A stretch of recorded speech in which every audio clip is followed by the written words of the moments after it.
Next topic. Today, I'm getting into something more advanced, oral intimacy, but not the surface level kind. I'm talking about the level where it doesn't just feel good, it completely shifts her rhythm, her breathing, and her control. This isn't guesswork. It's not about just going down there and hoping it works. It's about understanding rhythm, pressure, anticipation, and how the nervous system responds.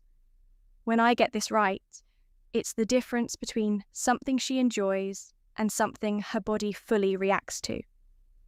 What I've learned is that arousal, especially for women, is rhythm dependent. It's not about randomness or constant change. It's about consistency. The body responds to patterns. When stimulation is steady, predictable, and gradually intensifies, that's when things build. The first sign is mirroring. It's subtle. She leans in when I lean in. Her posture starts to match mine. Even the timing of speech or laughter lines up. When I notice that, I don't speed up. I slow down. I relax my shoulders. I breathe deeper. I keep my movement steady. That gives her something calm to match. When that rhythm locks in, the connection grows without forcing anything. The second sign is touch. It's usually small. A light tap.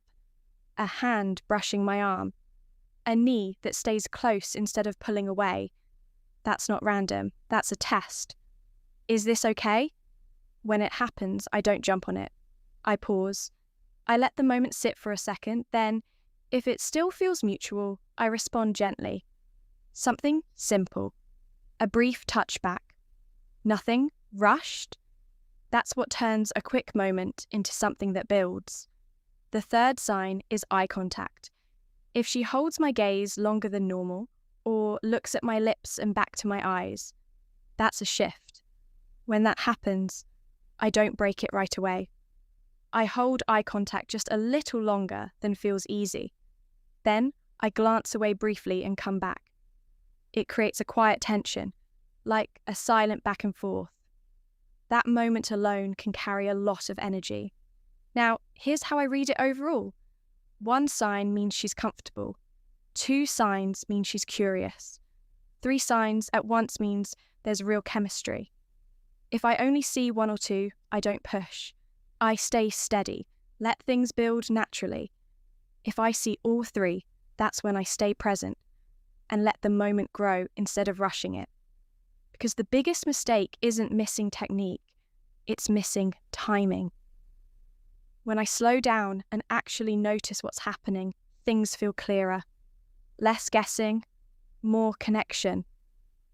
So the real move isn't chasing signals, it's noticing them and not rushing past them. Next topic.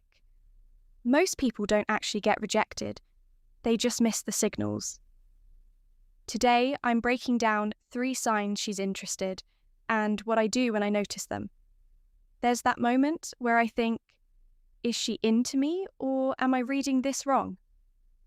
That uncertainty usually isn't because there's nothing there. It's because the signals are quiet. Desire doesn't always speak.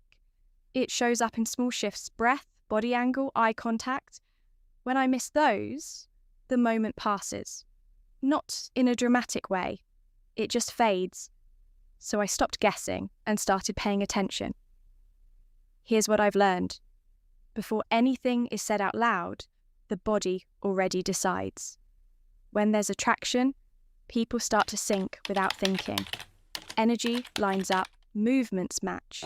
Even breathing can fall into rhythm. That's where I look first.